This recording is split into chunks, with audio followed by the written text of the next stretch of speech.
ready? Mm-hmm. Betty DeVault. I grew up in a small community in East Tennessee along the Nolichucky River.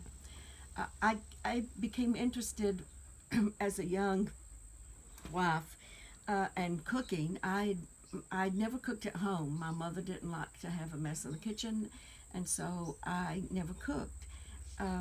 When I got married, I got a couple of cookbooks as wedding gifts, and I wanted to cook. So that's when I became interested in making flavored oils and vinegars. Um, I used to flavor my vinegars with uh, different herbs.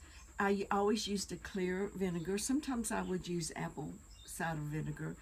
And I would use rosemary, thyme, sage, things like that for the vinegars. And the oils, I was a little more careful with, I guess, than the vinegars because the oil could go bad quickly. So I would flavor my oils with whatever I wanted to. Um, Mostly, I guess I used rosemary, thyme, um, things like that. I would occasionally use some mints if I wanted to have a fresher, crisp flavor in the oil. I would use a mint. And lots of times I just used a vegetable oil because there was no added flavor like there is in olive oil. And I know for a while I would do garden club programs on making oils and vinegars.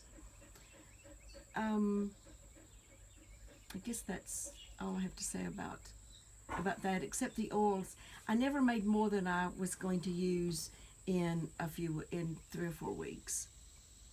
And also we would put some herbs in some of the wine that we made. Um, I made I made ginger ale from scratch one time, and of course that's just with soda water and some fresh ginger.